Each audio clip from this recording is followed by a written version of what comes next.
Welcome to a new episode of Two Average Joes. We're going to have a lot going on today. You see, we have a guest, but we'll get to her very, very soon. I'm Joseph St. John. I've spent 30 years in law enforcement, was a captain in Newport News, chief for a while in Columbus, Mississippi, and been involved in a lot of different things from the side of investigations to administration to crime prevention to everything you can think of. But today we're going to be talking about the Michigan murders, and I have my partner here, Robert, who's going to introduce our special guest. Yeah, first, I'm Robert Baker. I'm an attorney practicing in Michigan. I have been for about the last 25 years. Do primarily or heavily into criminal law, but also civil litigation of many different types. And with us today is Kristle Goins, and she has been working with me, for me, together with me as a paralegal for how many years now, Kristle? I think June or July will be 4 years. There you go. And she handles a lot of the drafting of stuff and a lot of research, legal research, and also investigations into different aspects of it. And I believe she's going to be touching today on touch DNA.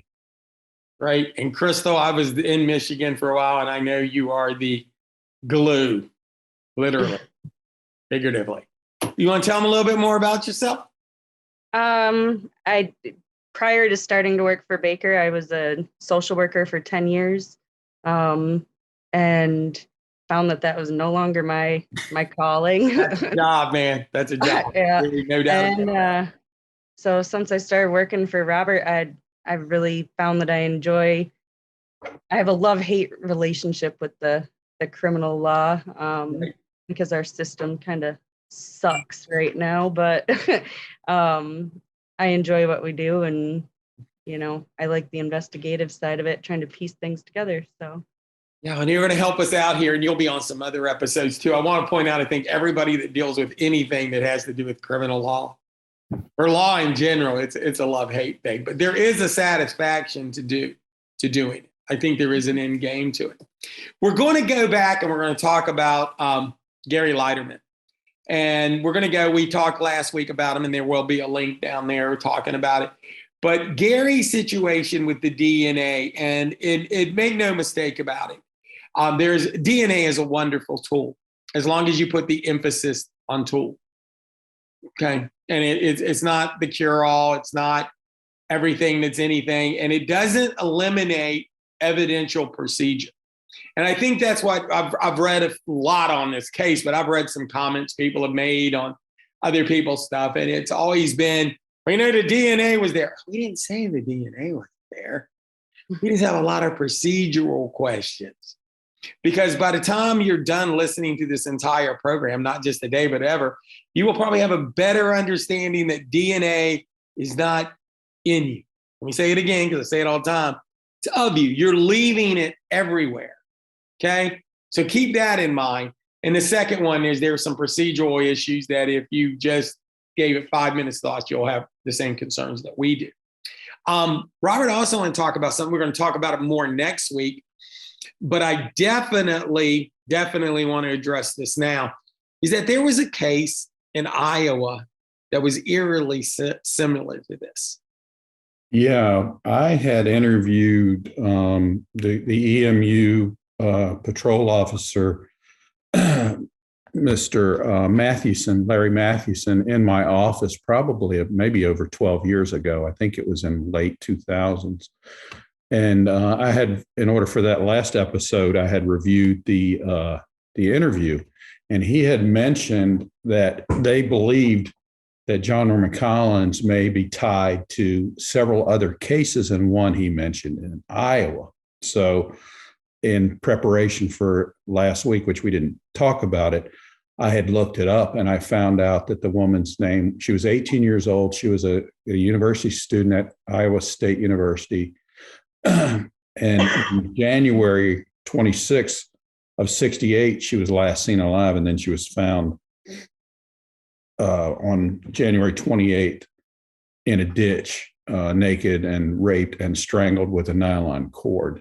And the similarities to this, we'll call it Leiterman / John Moore Collins possibility, or some unknown person, are that this woman was also had put her name on a ride board. And she's going to have her own episode because it's too coincidental and with the similarities that this case was not brought in. And neither one of all of the books that we had been talking about for the last 9 episodes or whatever have not mentioned. And the woman's name was Sheila Jean Collins. So, is that a coincidence that it has the same last name as John Norman Collins?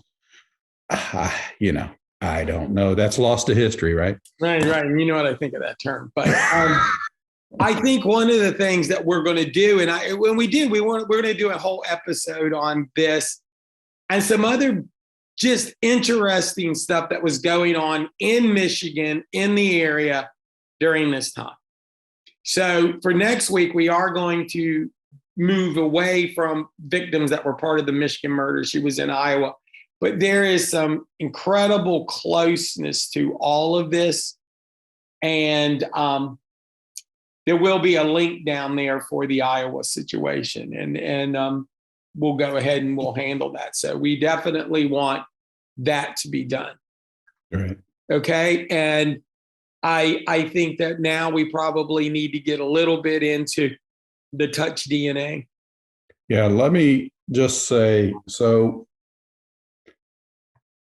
as you know from the last couple of episodes, Gary Earl Leiterman was convicted primarily from a DNA match that was on the victim, Jane Louise Mixer's pantyhose, and some skin cells that supposedly were on stocking that was used to strangle her after she was shot in the head with a .22. Okay, but what Gary I had spoken to several times while he was in prison, and he was a surgical nurse. So when they, I think it was Engler passed the law where every felon in Michigan had to give his DNA. And we said in the previous episode, we believe Gary went through a diversion program, so he really never was a convicted felon.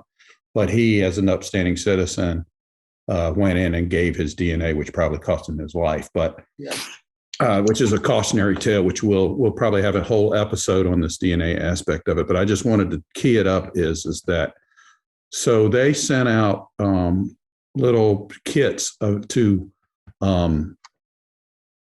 get the DNA from all these convicted felons. Okay. And there's a lollipop size apparatus that they do a cheek swab with.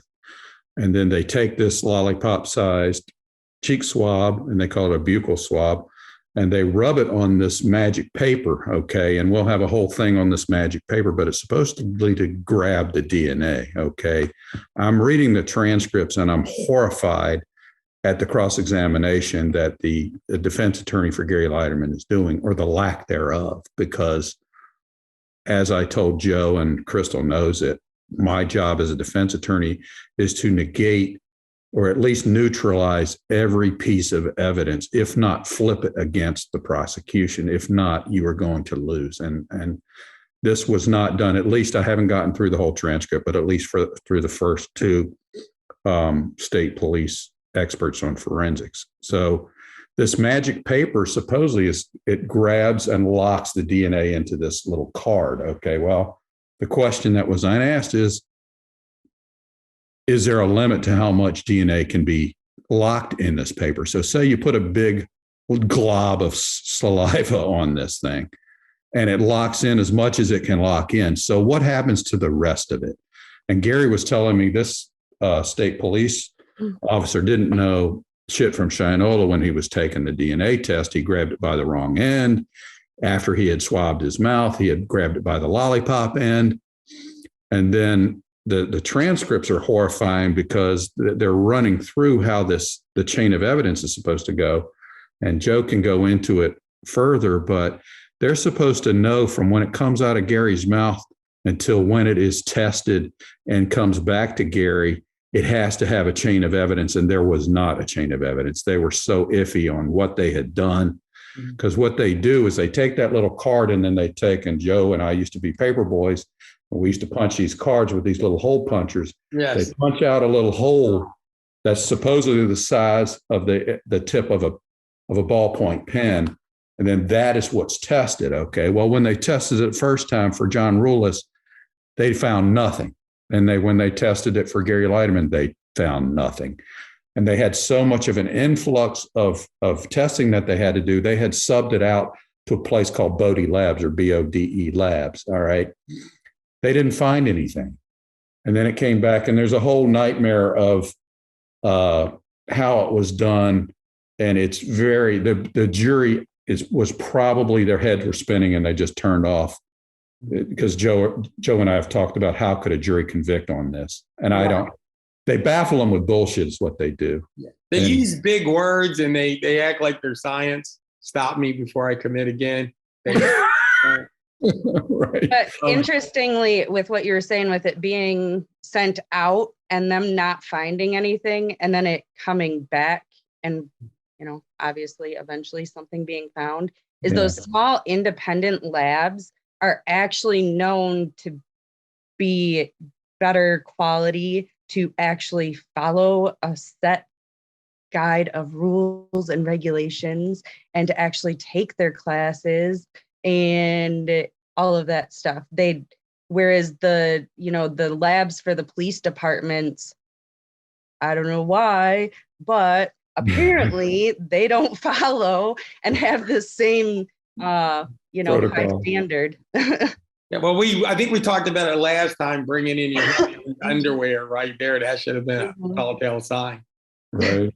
I mean, not taking your own test, probably a sign. Professionalism is lacking. I sometimes think that there's also and we'll get into this more with the DNA, that I worry about when you just have the volume of stuff that you send.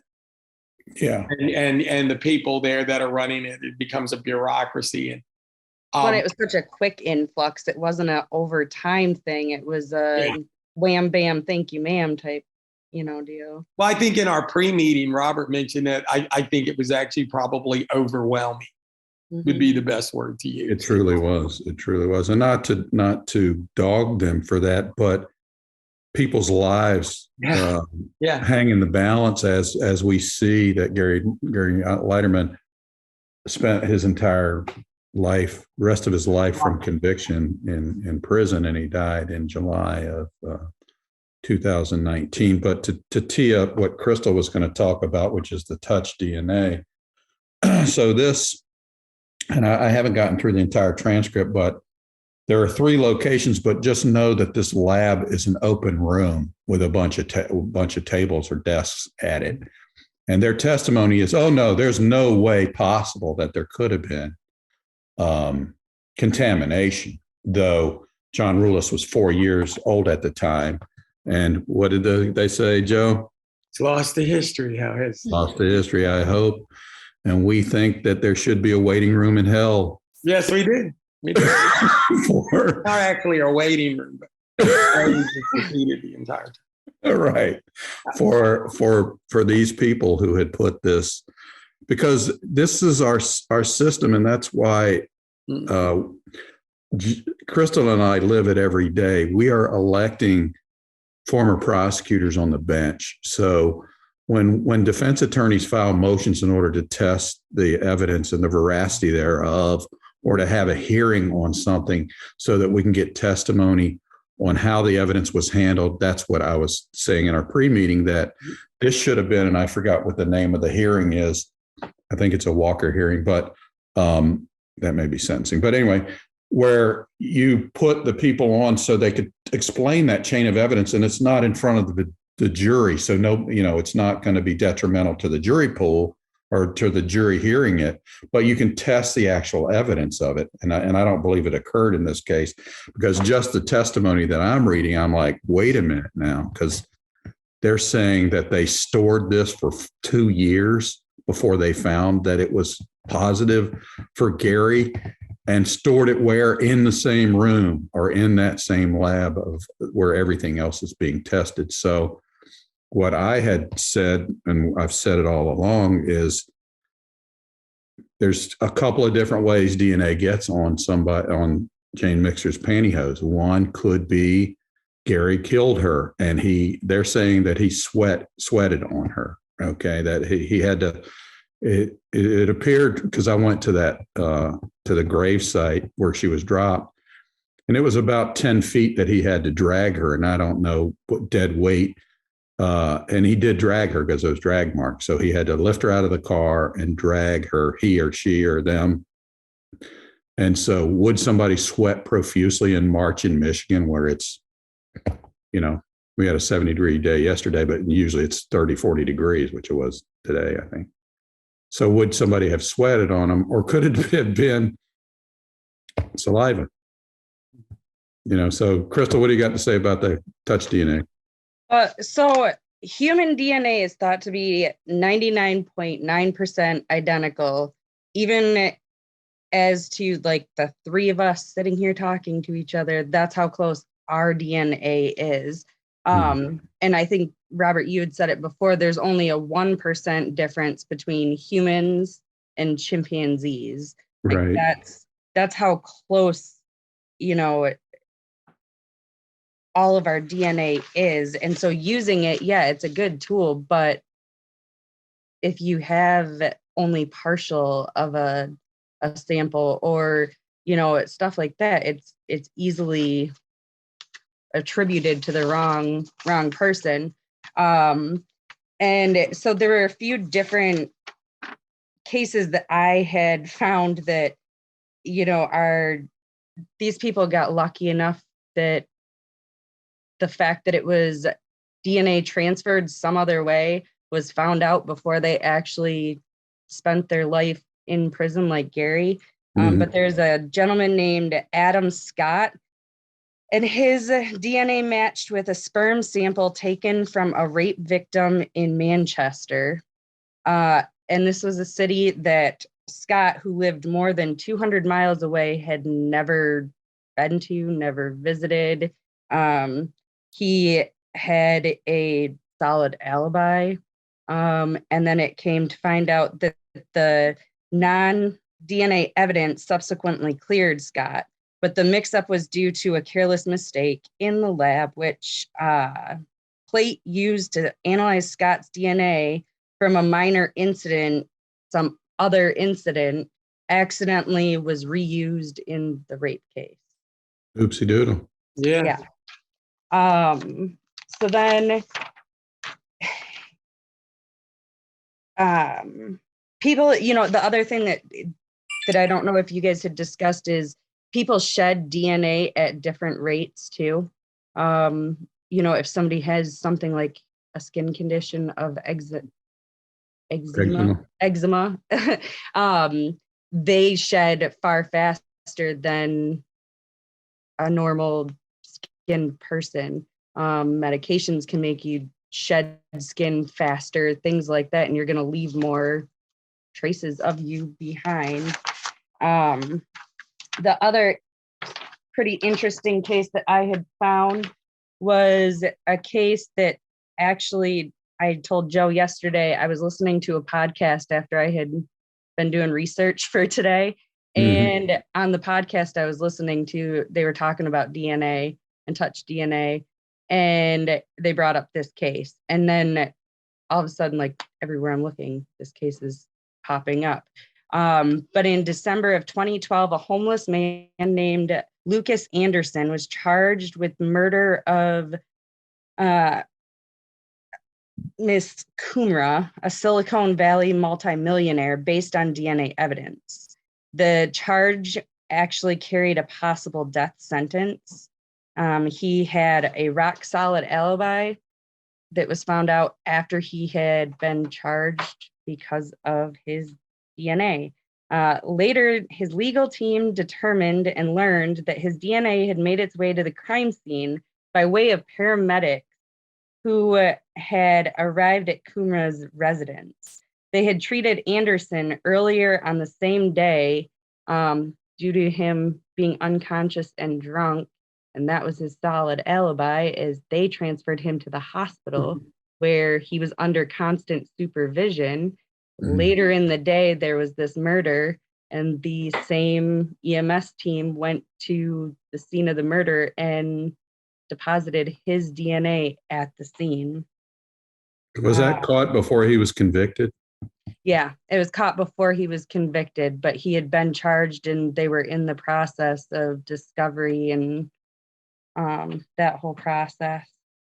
There was another. What was his name again? The almost guilty person that was. His name is Luckis, Lukkis Anderson. Okay.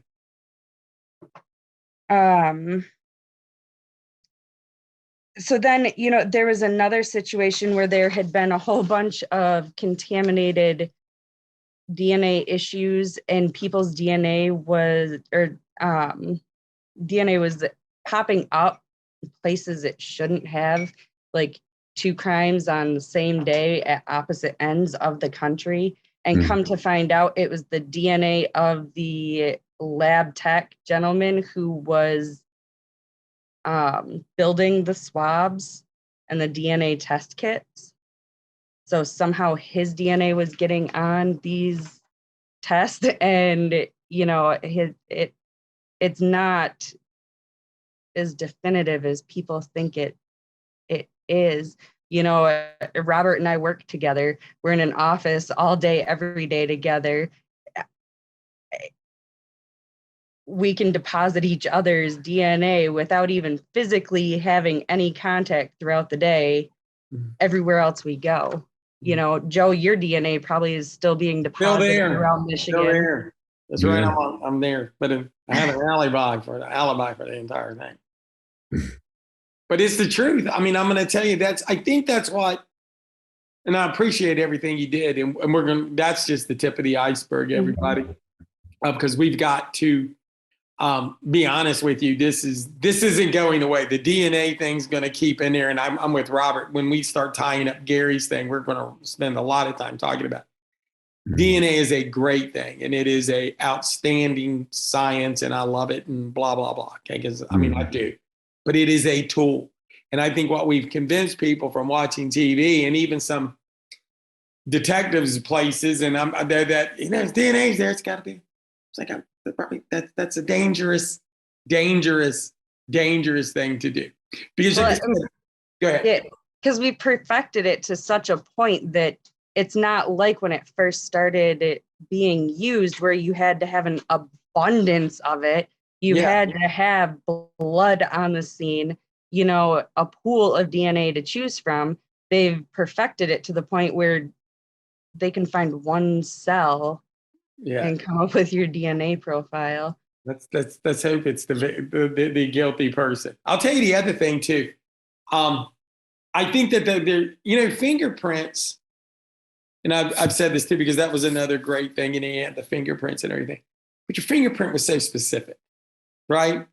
And, when I left Michigan, I did take my fingers with me. Okay. So you don't leave your fingerprints around. Nobody can take a cigarette butt that I smoked and get my fingerprint. Right. Okay. So, I mean, it's a different thing.